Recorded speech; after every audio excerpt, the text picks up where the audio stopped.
यार अभिषेक सर, बहुत टेंशन हो रहा है 11th क्लास के बच्चों का। उनके एग्जाम्स पास में आ रहे हैं और रात दिन एक करके मैं नोट्स बना रही हूँ, रात में नींद तक नहीं आ रही है मुझे। उनके कंटेंट पे इतना ध्यान देना पड़ रहा है ताकि सब एकदम उनके एग्जाम्स वगैरह सब अच्छे जाए। सर हाँ मैम, कुछ बोल रही हूँ। देखो मैम, जितना चीख रही हो आप उतने में आपका दिमाग बिल्कुल बस्ट हो जाएगा। तो ये जो बच्चे हैं ना, आपको इनको ये समझाना कि आप पूरे दिन बैठकर जो टेंशन लेती रहती हो और जो आपके न्यूरॉन्स है वो भी काम करने आपकी बंद कर देंगे, उससे कोई मतलब नहीं है मैम। आप चैप्टर में पढ़ा देना ना। कुछ भी, कौन सी बात पढ़ा रहे हो भैया? ये तो बता देना ना आप, इसमें आपका जो पढ़ानी है आप। बकवास बातें करने को बोल दो, बस जाओ यहाँ से। Hello everyone, welcome to Next Toppers. और हम यहाँ देश का भविष्य बनाते हैं। मेरा नाम है मानुश्री पचौरी और आज हम पढ़ने वाले बायोलॉजी में। देखा ना अभी क्या हुआ था? हाँ, तो पता चल ही गया होगा क्या पढ़ने वाले। यस, तो आज हम पढ़ने वाले बायोलॉजी का बहुत इंपॉर्टेंट चैप्टर जिसका नाम है न्यूरल कंट्रोल एंड कोऑर्डिनेशन। तो यार तुम लोगों के एग्जाम्स पास में आ गए हैं और स्ट्रेस मुझे भी हो रहा है, स्ट्रेस तुम्हें भी हो रहा है, लेकिन उसको नहीं लेना है। ओवरऑल तो यही समझ में आया कि हमें स्ट्रेस नहीं लेना है। हमें क्या करना है, हमें बस काम करते चलना है।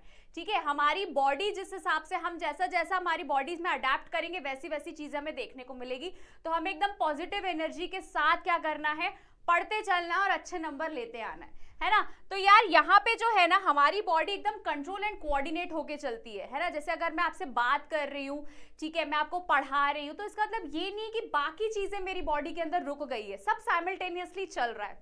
और जिसके कारण क्या, मेरी बॉडी जो है प्रॉपरली वो वर्क कर पा रही है ना। तो कंट्रोल एंड कोऑर्डिनेशन ये जो चैप्टर है तुम लोगों ने 10th स्टैंडर्ड में तो बहुत अच्छे से पढ़ा होगा, जहां पे तुमने हार्मोन्स के बारे में डिस्कस किया होगा एंडोक्राइन सिस्टम में, जहां पे तुमने न्यूरॉन्स के बारे में डिस्कस किया होगा, ब्रेन के बारे में डिस्कस किया होगा। तो यार ये जो चैप्टर है ना, जो तुम 10th स्टैंडर्ड से ऑलरेडी पढ़ के आ चुके हो ना, वही चीजों को ना दो अलग अलग चैप्टर में डिवाइड कर दिया गया है ना। वैसे तो हमें ऑलरेडी इसके बारे में बहुत कुछ पता है, बट हाँ एक बार और हम फिर से पढ़ेंगे, हो सकता है कुछ नया निकल के आ जाए सामने, है ना। चलो तो स्टार्ट करते हैं। तो सबसे पहले आप इंट्रोडक्शन देखो यार, कि हम अपनी अगर बात करते हैं ह्यूमंस में, है ना, हम अगर एज अ ह्यूमंस अपनी बात करें तो हमारे पास ना दो मेन चीजें होती है। एक होता है एंडोक्राइन सिस्टम, दूसरा होता है बच्चों न्यूरल सिस्टम। न्यूरल सिस्टम जिसमें आपको नर्व्स वगैरह देखने को मिलेगी, ब्रेन देखने को मिलेगा, और एंडोक्राइन सिस्टम जहां पे कुछ केमिकल सीक्रेट होते हैं, उन केमिकल्स का नाम दे दिया गया बच्चों हार्मोन्स। ठीक है, तो हमारा जो सिस्टम, जैसे हम काफी ज्यादा कॉम्प्लेक्स है ना, हम काफी ज्यादा कॉम्प्लेक्स है, हमारी बॉडी काफी ज्यादा कॉम्प्लेक्स है। तो यहाँ पे हम अपनी बात कर रहे हैं मेजरली। तो हमारी बॉडी में ना देखोगे तुम ध्यान से कि हमारी बॉडी में तुम्हें नर्वस सिस्टम देखने को मिलेगा, है ना, और तुम्हें क्या देखने को मिलेगा, एंडोक्राइन सिस्टम देखने को मिलेगा। ठीक है, क्योंकि यार हमारी बॉडी को क्या जरूरत है, जो भी एक्टिविटीज परफॉर्म कर रही है वो, है ना, मिल मिल के अलग अलग डिफरेंट डिफरेंट ऑर्गन्स में जो भी वो एक्टिविटीज है, डिफरेंट डिफरेंट फंक्शंस परफॉर्म कर रहे हैं, वो एक दूसरे के साथ कोऑर्डिनेट होके कर रहे हैं। ठीक है, मतलब अलग नहीं जानी चाहिए, सब साथ साथ में चलना चाहिए। ठीक है, क्योंकि चीजें अगर अलग जाती है तो खराब होती है। ठीक है, तो यहाँ पे भी वही चीज है। तो यार न्यूरल सिस्टम की मैं बात करूं, that brings about the coordination and integration through an organised network of point to point connections between the neurons. ठीक है, तो न्यूरॉन्स हमें पता है कि यार कनेक्टेड रहते हैं। ठीक है, अगर हम बात करते हैं न्यूरल सिस्टम की, या नर्वस सिस्टम भी आप बोल सकते हो बच्चों, तो यार ये जो रहते हैं एक दूसरे से कनेक्टेड रहते हैं ताकि हर चीज हमारी बॉडी के अंदर एकदम कोऑर्डिनेटेड फॉर्म में हो पाए। वहीं पे अगर मैं बात करूं किसकी, आपके एंडोक्राइन सिस्टम की, वहीं पे बच्चों अगर मैं बात करूं आपके एंडोक्राइन सिस्टम की, तो वहां पे वो एक केमिकल यूज करते हैं जिसको हमने हार्मोन्स बोला गया, ताकि अगेन हर चीज कोऑर्डिनेटेड फॉर्म में हो पाए। वैसे तो ये चीज हम पढ़ेंगे नेक्स्ट चैप्टर में, है ना, नेक्स्ट रहेगा ये, अभी नहीं है। ये हमें जो पढ़ना है एट प्रेजेंट, हमें ये वाली चीजें पढ़नी है। तो यार ये चीज तो तुम लोग समझ ही गए होगे कि मैम जब नर्वस सिस्टम के बारे में बता रही, दैट मीन्स हमें न्यूरॉन्स के बारे में पढ़ना है, मतलब उसका पूरा स्ट्रक्चर पढ़ना है। ठीक है, फिर उसका कितने टाइप्स के होते हैं नर्वस सिस्टम, वो चीजें एक एक करके डिस्कस करनी है। हाँ सही समझे हो, वही पढ़ना है। ठीक है, तो चलो सबसे पहले पढ़ते हैं यार न्यूरॉन्स क्या होता है। इंपॉर्टेंट है ना यार, ये चीज जाना तो जरूरी है। तो neurons are the structural and functional components of the nervous system. Very important है ना, वेरी इंपॉर्टेंट। ठीक है, तुम्हें पता होना चाहिए जो न्यूरॉन्स रहते हैं यार, वो क्या रहते हैं, जैसे सेल हमने पढ़ा है ना, basic structural and functional unit of life, वैसे ही neurons are the structural and functional components of the nervous system बोला गया है। तो यार इनमें क्या काम रहता है, जैसे एकदम तुम सोचते हो ऐसी मुझे शक्ति आ जाए कि मैं सब चीज़ इसके अंदर क्या चल रहा है, मतलब मन के अंदर क्या चल रहा है, दिमाग के अंदर क्या चल रहा है वो जान सको, ठीक है। या फिर मुझे हर चीज़ पता चल जाए, मैं इसकी पता करके किसी और को बता दूँ, ऐसे तो काश मैं ऐसे ऐसे हो पाती। वैसे मेरे मन में ऐसा कभी कभी आता है, लेकिन ऑब्वियसली हम भगवान तो है नहीं, है ना, तो हम ऐसा कुछ कर तो सकते नहीं है। लेकिन हाँ, हमारे अंदर जो है, जो नर्वस सिस्टम की मैं बात कर रही हूँ, उनके पास ये शक्ति रहती है ना। शक्ति क्या रहती है, वो क्या करते हैं, ट्रांसमिट करते हैं इंफॉर्मेशन को। तो वो क्या करेंगे, उनमें इतनी कैपेबिलिटी रहती है to detect, to receive and to transmit the impulse. पहले वो डिटेक्ट कर लेंगे, रिसीव करेंगे, फिर एक से दूसरी जगह लेके चले जाएंगे कि हाँ बेटा तुम्हें खाना खाना है, ऐसा करके, या हाँ बेटा वो तुम्हारी गर्लफ्रेंड है, उसको हक की जरूरत है तो एक हक करना है ना। इस टाइप से अपना दिमाग ऐसा चलने लगता है। तो वो वाली कहानी है ना, मतलब तुम उसको अदरवाइज मत ले लेना, बट ठीक है। ये होता है नर्वस सिस्टम। न्यूरॉन्स में हम पढ़ते हैं कि न्यूरॉन्स का मेन काम क्या रहता है, वो इम्पल्स को रिसीव करता है एंड ट्रांसमिट करता है एक से दूसरी जगह, ठीक है। अभी इतना ही जानो, ठीक है। चलो अब हम देखते हैं नर्वस सिस्टम में, नर्वस सिस्टम की क्लासिफिकेशन देखो, एक होता है सीएनएस तो दूसरा होता है पीएनएस। सीएनएस जिसको हम सेंट्रल नर्वस सिस्टम बोलते हैं एंड पीएनएस जिसको पेरिफेरल नर्वस सिस्टम बोलते हैं। मतलब कि ये मान के चलो कि तुम्हारा एक घर है, तुम्हारा घर है और तुम्हारे पापा मम्मी उसके ओनर है। लेकिन होता है ना आजकल सब सोचते हैं कि यार घर बैठे भी पैसा आ जाए तो क्या ही बुरा है, बिल्कुल दोनों हाथ से एकदम गिनेंगे, पर ऐसा बहुत कम जगह होता है। बट हाँ, आप सोचते हो ना यार घर का एक कमरा खाली है, काम करते उसको दे देते हैं, किस मतलब रेंट पे दे देते, डाल देते हैं, ठीक है। तो सीएनएस क्या हो जाते हैं, दैट मींस आपके पेरेंट्स और उसके इर्द गिर्द जो रेंट वाले रह रहे हैं उसको अपन क्या बोलते हैं, पीएनएस। ध्यान से सुनो, सेंट्रल नर्वस सिस्टम में आपका क्या आ जाता है, brain and spinal cord, very important, IMP लिख लो। पता होना चाहिए आपको सेंट्रल नर्वस सिस्टम में क्या आता है बच्चों, ब्रेन एंड स्पाइनल कॉर्ड। वैसे आई नो 10th में तुम लोग पढ़ के आए हो तो तुम्हें पता होगा ये चीज, ठीक है। That comprises the central nervous system. Peripheral nervous system में क्या आ जाता है, all of the brain and spinal cord nerves are the part of the peripheral nervous system. तो इसके इर्द गिर्द जितनी भी आप ब्रेन की नर्व्स बोलो, स्पाइनल की नर्व्स बोलो, वो किस में आ जाती है, पेरिफेरल, है ना। तो वही वाली कहानी है, तुम्हारे मम्मी पापा ओनर है तो वो सेंट्रल नर्वस सिस्टम है, उनके इर्द गिर्द अगर रेंट वाले रह रहे हैं तो हम उसको क्या बोल देते हैं कि भाई अब पैसा लेकिन उन्हीं को ही मिल रहा है ना, तो उनको हमने क्या बोल दिया है, पेरिफेरल नर्वस सिस्टम, ठीक है। चलो तो अब एक और चीज, ये देखो यार, ये बहुत छोटी छोटी चीजें जो तुम लोग को ऑलरेडी पता है, 10th स्टैंडर्ड में तुम लोग पढ़ के आए हो, वो मतलब तुम, मुझे ऐसा लगता है ना अभी हाल फिलहाल में ऐसा हो रहा है कि बस रिकॉल हो रहा है, मतलब कुछ चीजें जैसे अगर हम भूल गए हैं या याद नहीं थी तो वो जस्ट एक रिवीजन के फॉर्म में हमारे सामने आ रही है, ठीक है। चलो तो अब हम देखते हैं, there are 2 types of nerve fibres in the PNS. PNS मतलब पेरिफेरल नर्वस सिस्टम। तुम लोग प्लीज पीएनएस मत लिख के आना। जिस दिन टीचर का मूड खराब रहा, अगर मान लो वो टीचर घर से लड़के आई है, घर में किसी से, या फिर लड़के आया है, और उसी दिन मान लो तुम्हारी कॉपी चेक होनी है, तो मैं बता रही हूँ नंबर नहीं मिलने वाले, इसीलिए पीएनएस नहीं पेरिफेरल नर्वस सिस्टम लिख के आना। भले ही ब्रैकेट में पीएनएस लिख दो चलेगा, ठीक है, बट रिस्क नहीं लेने का, ठीक है।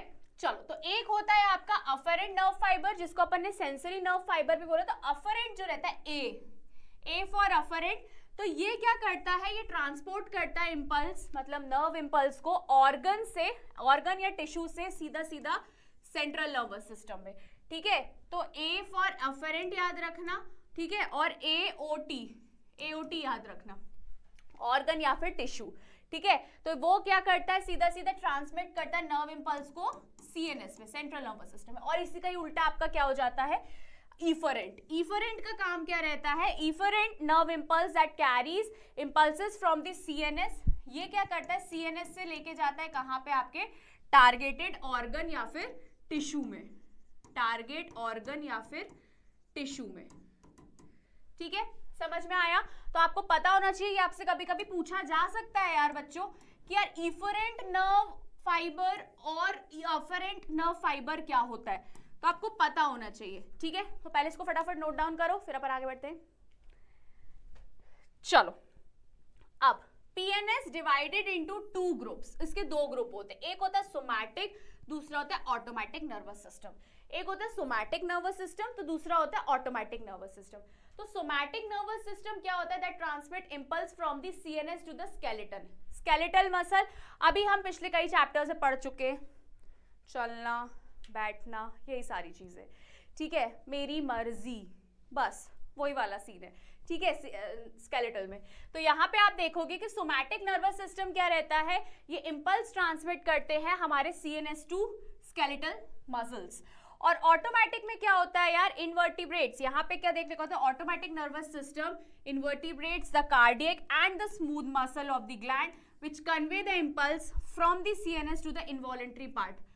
अब यार तुम्हारी मर्जी हो चाहे ना हो, किसी का अगर दिल धड़क रहा है तो धड़क रहा है यार, वो तो नहीं, मतलब धड़कता ही ऑब्वियसली यार, ये बिल्कुल बॉलीवुड वाला और ये सब इस पे मत जाओ, हमें पता है, हम बायो के स्टूडेंट हैं, वो नहीं धड़केगा तो निपट जाएंगे, बट ऐसा भी नहीं है कि कुछ हो रहा है ना, ऐसा कुछ नहीं है। तो यहाँ पे आप समझो कि यार जो ऑटोमेटिक नर्वस सिस्टम है वो क्या काम करता है, वो इंपल्स को ट्रांसमिट करता है, कहाँ से, फ्रॉम सीएनएस टू हमारे इनवॉलेंट्री पार्ट्स पे। इनवॉलेंट्री पार्ट्स मतलब which is not control by us, जो हम कंट्रोल नहीं कर सकते, है ना, कुछ चीज होती है जो हम कंट्रोल नहीं कर सकते हैं, इस पे ध्यान दो, वो कहीं और मत जाओ तुम लोग, ठीक है। तो इसकी बारी करी, इसके बारे में अपन बात कर रहे हैं, ठीक है, ऑटोमेटिक नर्वस सिस्टम की, ठीक है। तो पहले इसको नोट डाउन करो, फिर अपन आगे बढ़ते हैं। चलो, तो अब हम डिस्कस करते हैं about sympathetic and parasympathetic nervous system. तो बच्चों सबसे पहले तो ये देखो कि ऑटोनॉमिक नर्वस सिस्टम में दो कैटेगरीज होती है, एक होता है आपका सिंपैथेटिक नर्वस सिस्टम, तो दूसरा होता है पैरासिम्पैथेटिक नर्वस सिस्टम, ठीक है। तो सबसे पहले तो ये जानो कि यार ये चीज ना पहली बार तो तुम लोग सुन नहीं रहे हो मेरे लेक्चर में, मैं तुम्हें बहुत बार ये वर्ड बता चुकी हूँ।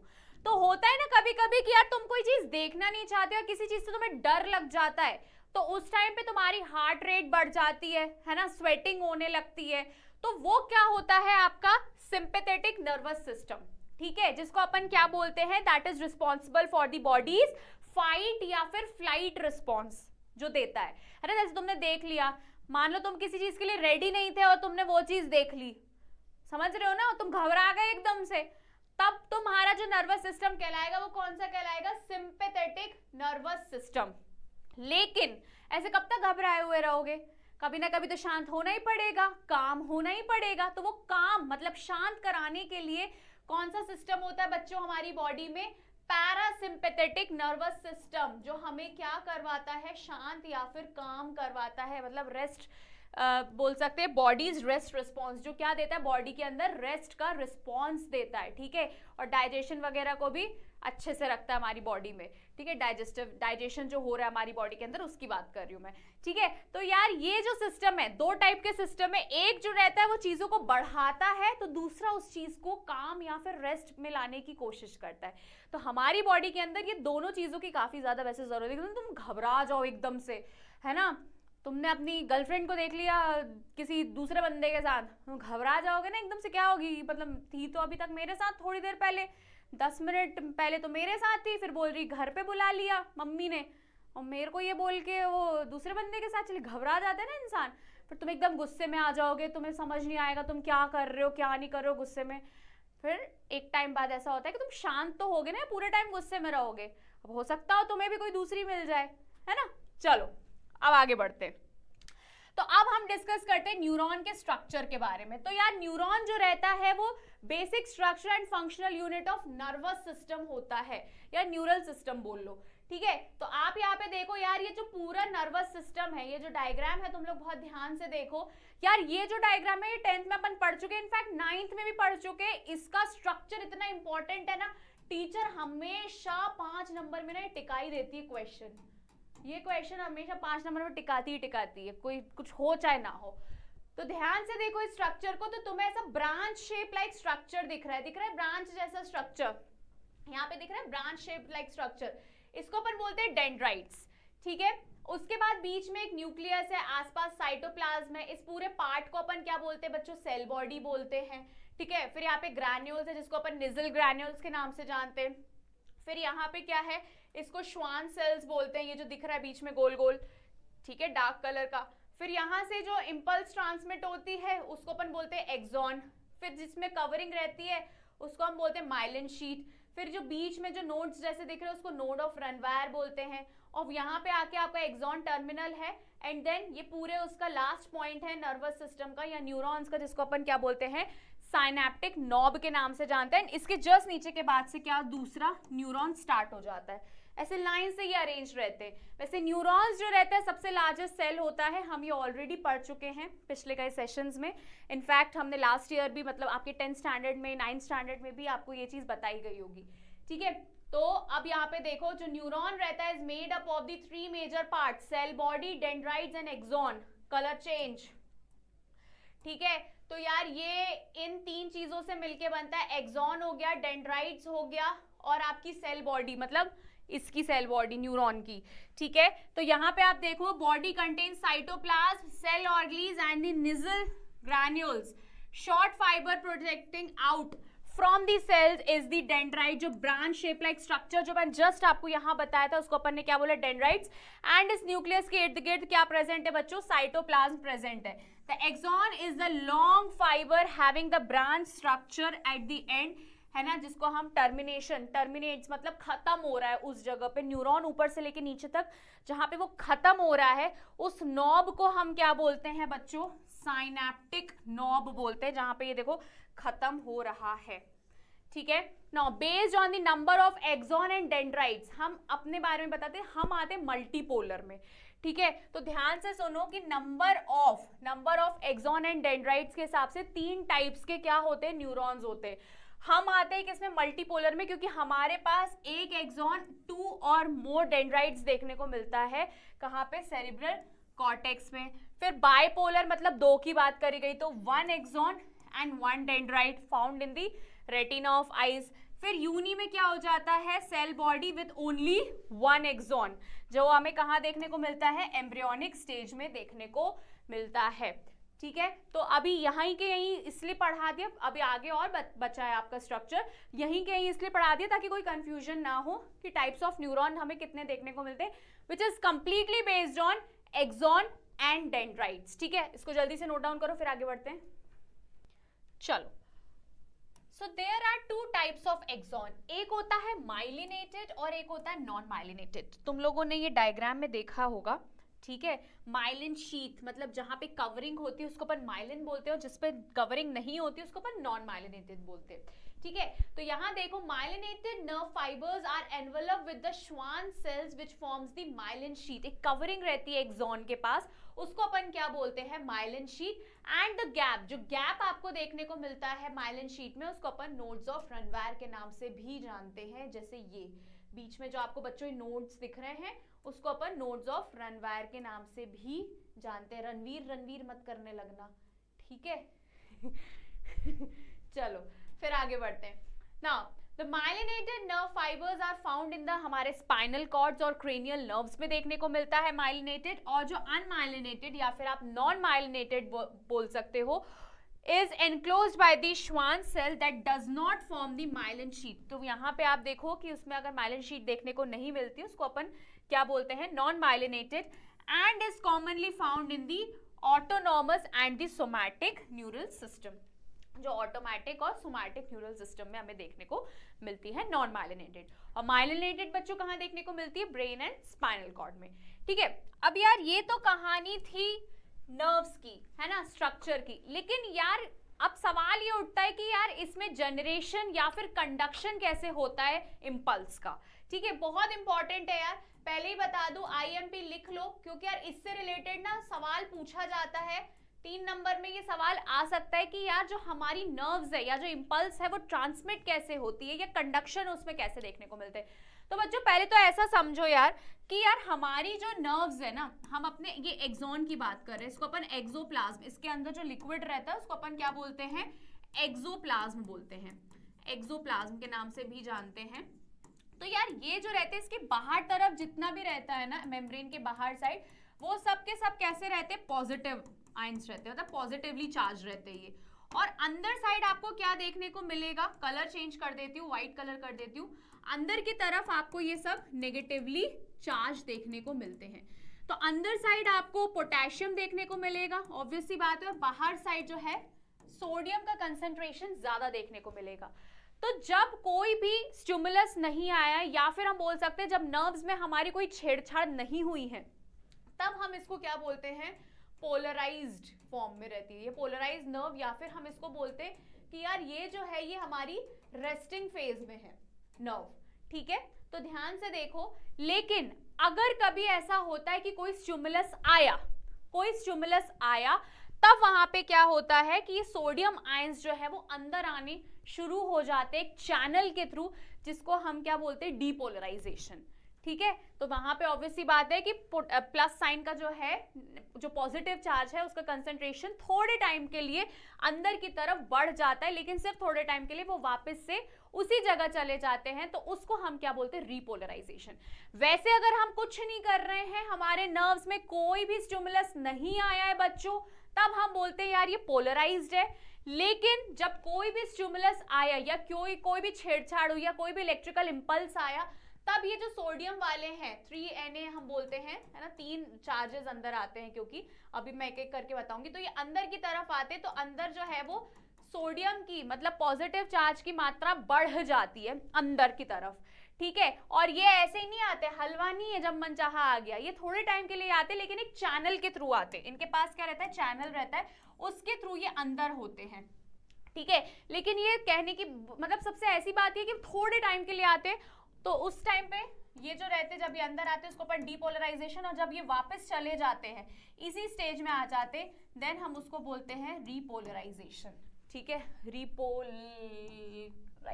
ठीक है, चलो तो अब सबसे पहले इस पे ध्यान दे देते।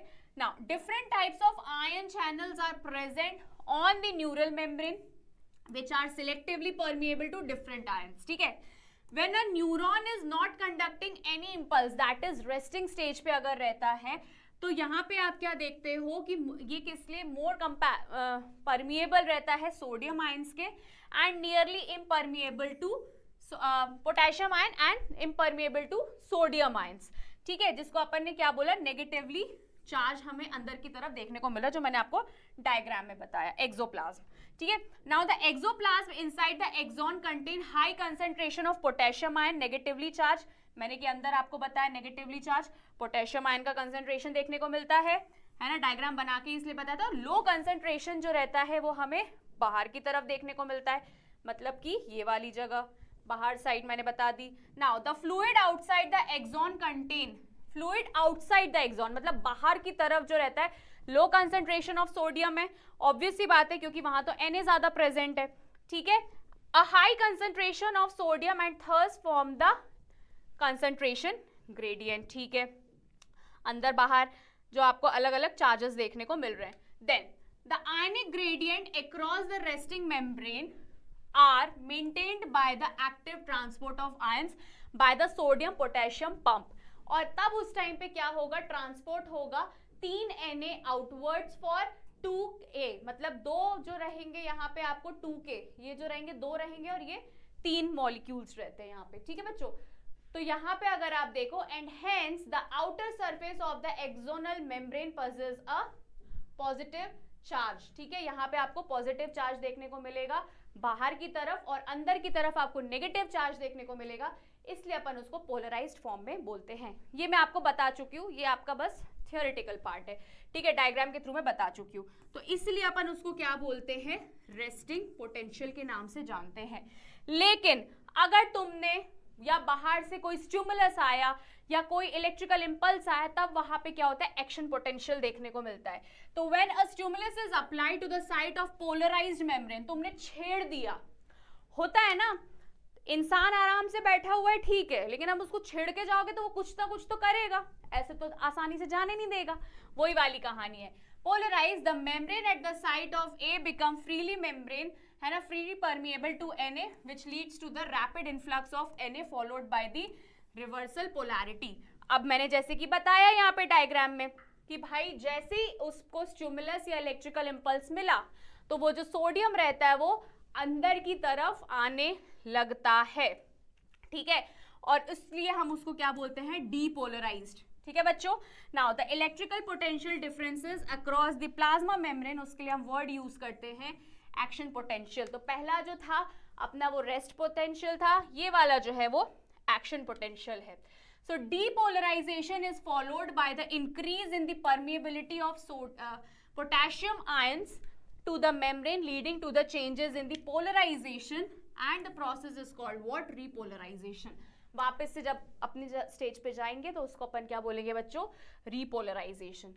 ठीक है. So during depolarization the outer surface of the membrane become negative charge. ठीक है. एंड द इनर साइड जो रहता है वो पॉजिटिवली चार्ज देखने को मिलता है. ठीक है. तो ये होती थी डीपोलराइजेशन, उल्टा हो जाता है ना. हमने पहले पोलराइजेशन पढ़ा था कि नॉर्मल जो हमारी रहती है वो पोलराइज्ड फॉर्म में रहती है, लेकिन जैसे वो डीपोलराइजेशन होगा तो वहां पे हमें आउटर मेम्ब्रेन जो रहेगा वो नेगेटिव चार्ज, क्योंकि अंदर की तरफ आने लगेंगे ना, Na आयंस जो है वो अंदर की तरफ आने लगेंगे 3 मॉलिक्यूल, और जो नेगेटिव चार्ज है वो बाहर की तरफ चले जाएंगे, तो उल्टा हो जाएगा. And during repolarisation outer membrane again वापस से पॉजिटिव बन जाएगी, इनर मेम्ब्रेन अगेन नेगेटिव हो जाएगी. मतलब सेम वही फेज में ये लौट आएंगे. जैसे कि ये डीपोलराइजेशन में क्या हुआ था, फिर से बता देती हूँ कि अब जब ये पॉजिटिव वाले अंदर आएंगे तो अंदर मैंने बताया प्लस साइन, तो ये बाहर की तरफ माइनस हो जाएगा.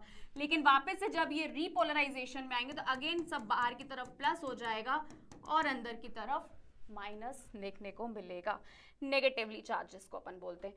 तो फटाफट इसको नोट डाउन करो, है ना. और ये है तुम्हारा इंपॉर्टेंट डायग्राम. ठीक है. जो वही चीज बताई गई है, regain of the resting potential takes place due to the Na and potassium, sodium and potassium ATPase enzyme जो क्या काम करता है, ट्रांसपोर्ट करता है 3 Na आयंस को अंदर, मतलब 3 आ रहे हैं, 3 मॉलिक्यूल अंदर आ रहे हैं और 2 मॉलिक्यूल जो है वो बाहर जाते हुए दिख रहे हैं. तो इस तरीके से आपको ये क्या देखने को मिल रहा है बच्चों, कंडक्शन ऑफ नर्व इम्पल्स. और ये डायग्राम है, ये चैनल है ना. जैसे अंदर मैंने नहीं बोलता एक चैनल था, तो ये चैनल इस तरीके से अंदर, ऐसे थोड़ी ना जब मन जाएगा तब आ जाएंगे, तो चैनल के थ्रू ये अंदर आते हैं. ठीक है. तो ये आप इसको नोट डाउन कर लो फटाफट, फिर आगे बढ़ते अपन. चलो, अब तो ये बात हो गई कि यार कंडक्शन कैसा रहेगा, जो मैंने आपको बताया. ठीक है, कि छेड़छाड़ होती है तो चीजें ऊपर नीचे हो जाती है. लेकिन अब हम डिस्कस करेंगे कि ट्रांसमिशन कैसे होता है नर्व्स का. यार देखो, एक तरीके से जैसे मैंने आपको बताया कि यार जो न्यूरॉन्स रहते हैं उसका क्या होता है, टर्मिनल रहता है, मतलब लास्ट पॉइंट रहता है, और उसके जस्ट बाद, मतलब मान लो ये लास्ट पॉइंट है, ये न्यूरॉन है आपका. ठीक है. इसके जस्ट बाद से बच्चों दूसरा न्यूरॉन आना शुरू हो जाता है ना, दूसरा न्यूरॉन प्रेजेंट रहता है. तो इन दोनों के बीच के स्पेस को हमने स्टार्टिंग डेज में साइनैप्स पढ़ा था, है ना. हम जब छोटे थे तब हम बार बार ये पढ़ रहे थे कि यार जो दो न्यूरॉन्स के बीच में जो गैप्स रहता है उसको हम क्या बोलते हैं, साइनैप्स बोलते हैं. लेकिन अब हम यहाँ पे ये भी पढ़ेंगे कि साइनैप्स में भी और सारी चीजें होती है, प्री साइनैप्टिक, पोस्ट साइनैप्टिक. ठीक है. साइनैप्टिक क्लेफ्ट के बारे में हम पढ़ेंगे. ठीक है. तो अब सबसे पहले ये देखो, a nerve impulse is transmission from one neuron to another neuron through the junction called synapse. ठीक है. जो भी नर्व इम्पल्स है अगर वो एक न्यूरॉन से आया है तो वो दूसरे न्यूरॉन तक भी जाएगा, और वो दूसरे न्यूरॉन तक जाएगा तो बीच में एक स्पेस आता है, गैप आता है बच्चों, उसको हम क्या बोलते हैं, साइनैप्स बोलते हैं. ठीक है. A synapse is formed by the membrane of the pre synaptic neuron and the post synaptic. यार ये तो प्री साइनेप्टिक मतलब पहले वाले की, मतलब पहले वाले न्यूरॉन की, एंड पोस्ट साइनेप्टिक मतलब नीचे तरफ हमें देखने को मिलता है. ठीक है. तो अब ये जो है यहाँ पे आप देखो, विच मे और may not be separated by gap synaptic cleft. ठीक है. तो अब यहाँ पे देखो कि 2 टाइप्स के जो रहते हैं साइनैप्सेस रहते हैं. पहला वाला जो होता है वो इलेक्ट्रिकल साइनैप्स होता है, दूसरा वाला जो होता है वो केमिकल साइनैप्स देखने को मिलता है. ठीक है. तो 2 टाइप के साइनैप्स होते हैं, एक होता है आपका इलेक्ट्रिकल, दूसरा होता है आपका क्या, केमिकल. साइनेप्टिक क्लेफ्ट के बारे में अब ये बताऊंगी. तो यार इलेक्ट्रिकल कैसा होता है ना, इलेक्ट्रिकल में सिंपल सी बात है, अब इलेक्ट्रिकल इंपल्स है वो तो फटाफट चली जाएगी, उनमें कोई इतना टेंशन नहीं रहेगा. ठीक है. जो इंपल्स रहेंगी इलेक्ट्रिकल वो फटाफट चली जाएंगे. लेकिन टाइम लगता है बच्चों केमिकल में. ठीक है, तो ध्यान से सुनना। Electrical synapse, the membrane of the pre and post synaptic neurons are very close, बहुत पास पास में रहते हैं ये, and the electrical currents can flow directly from the one neuron to the another neuron, है ना। इन साइनैप्स के थ्रू ये एक से दूसरे न्यूरॉन्स में इजीली चले जाएंगे, लेकिन दिक्कत आती है कहाँ, थोड़ा केमिकल में, है ना, केमिकल लोचा वाली चीजें हो जाती है यहाँ पे भी, ठीक है। तो impulse transmission across the electrical synapse is always faster than chemical, जैसा कि मैंने अभी बताया।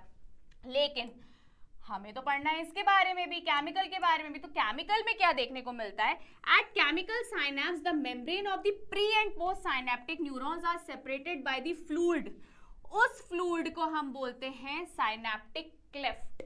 नाउ द डिफरेंस इज, इनमें वो चीज देखने को नहीं मिलती है इलेक्ट्रिकल में।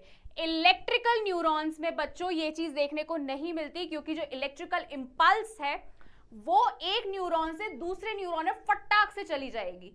लेकिन अगर मैं बात करूं केमिकल की, तो केमिकल में क्या हो जाता है यार, केमिकल में ना एक फ्लूइड बीच में आ जाता है, उस फ्लूइड को हम बोलते हैं साइनैप्टिक क्लेफ्ट।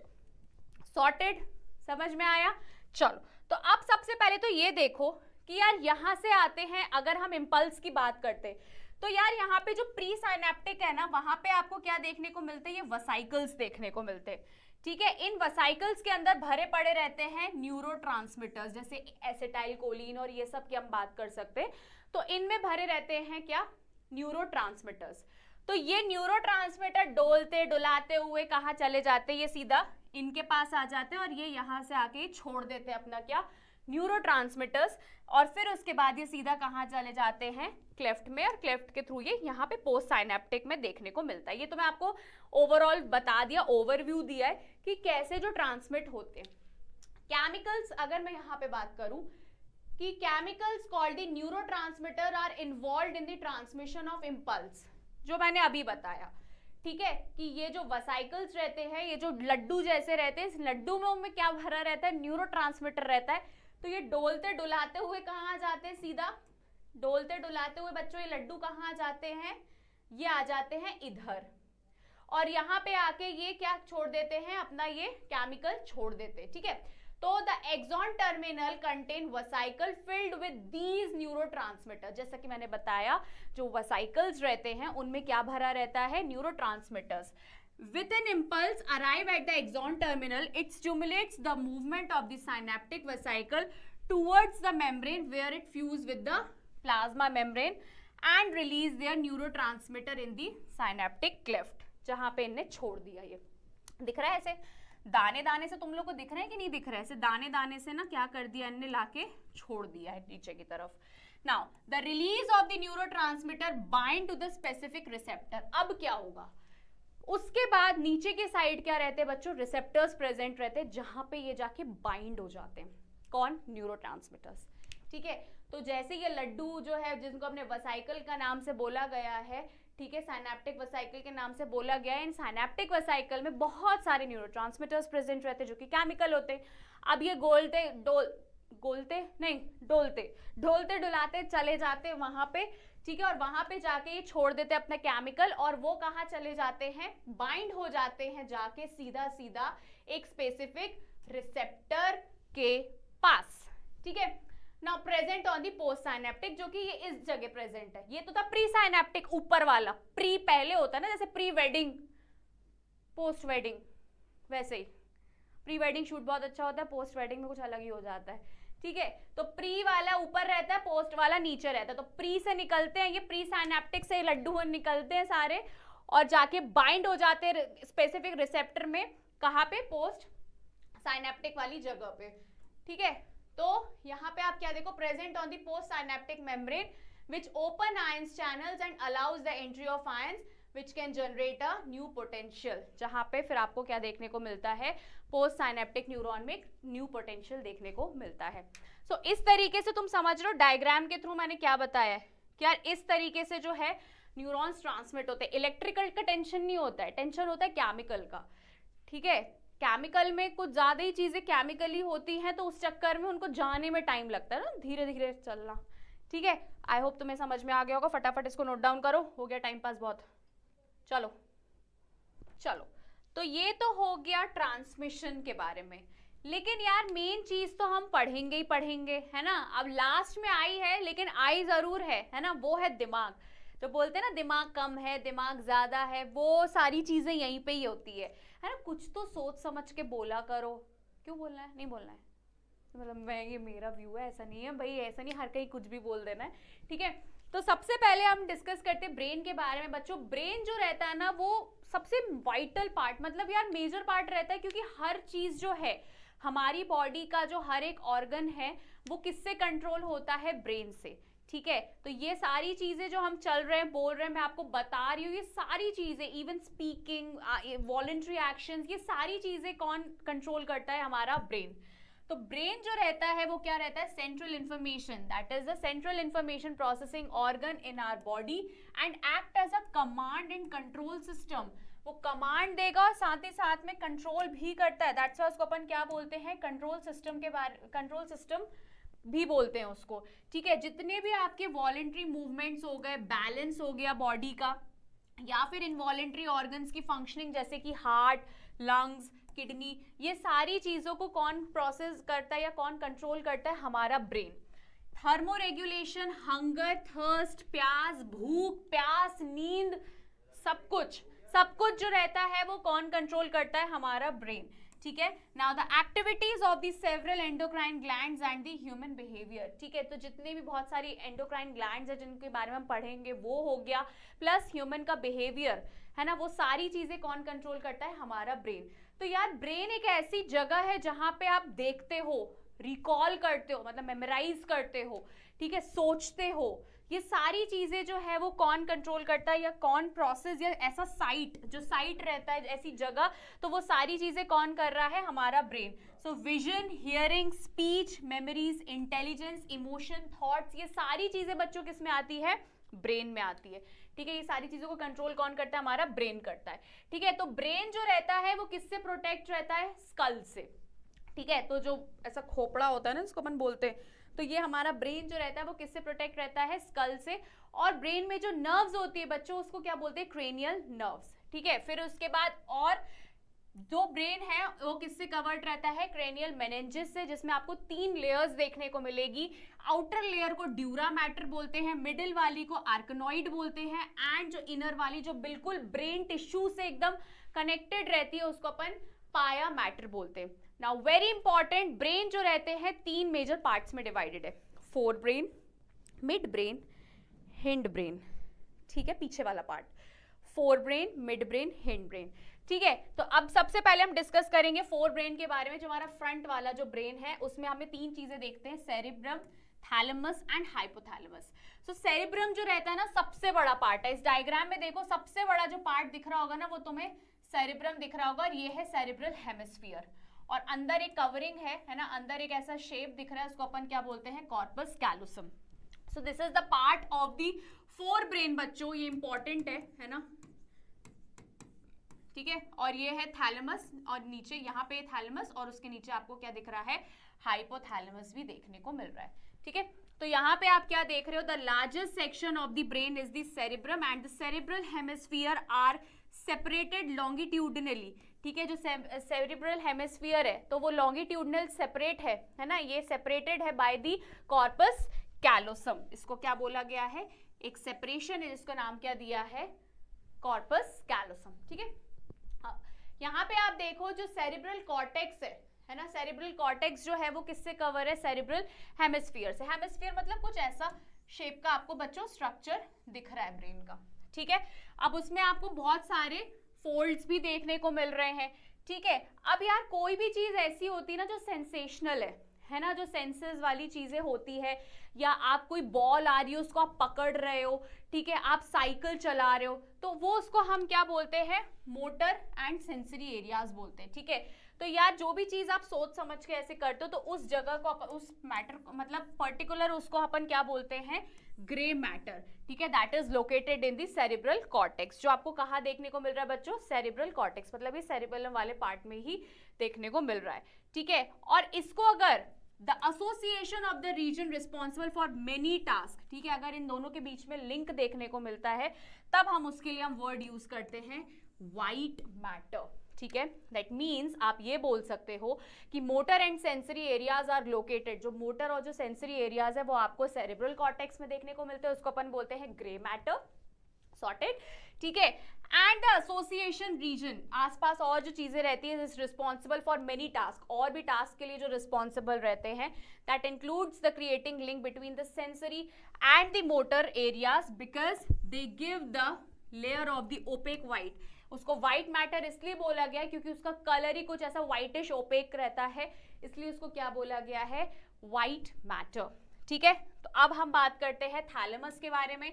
तो थैलेमस जो रहता है, सेरिब्रम जो रहता है, सेरिब्रम के आसपास जो आपको रैप पार्ट देखने को मिलता है उसको अपन क्या बोलते हैं, थैलेमस, जो कि मोटर और सेंसरी कम्युनिकेशन को कंट्रोल करता है, ठीक है। फिर आता है आपका क्या बच्चों, हाइपोथैलेमस, और हाइपोथैलेमस जो रहता है जस्ट उसके आसपास ही देखने को मिलता है, it is found at the base of the thalamus, के जस्ट बेस में आपको हाइपोथैलेमस देखने को मिलता है, जो हम और डिटेल में, ठीक है, इसके बारे में हम और डिटेल में नेक्स्ट चैप्टर में पढ़ेंगे, थैलेमस, हाइपोथैलेमस, सारी चीजें। So it is the primary control centre of the temperature and hunger thirst, भूख प्यास लगना, ये सारी चीजों को ये क्या करता है, कंट्रोल करता है, ठीक है। तो हाइपोथैलेमिक हॉर्मोन्स जो रहता है ये सिक्रीट करता है, और भूख लग रही है, प्यास लग रही है, ये सारी चीजें किसके कारण होती है, हाइपोथैलेमस के कारण, ठीक। अब हम पढ़ते हैं मिड ब्रेन के बारे में। तो यार मिड ब्रेन यहाँ पे देखने को मिलता है, बीच साइड, ठीक है।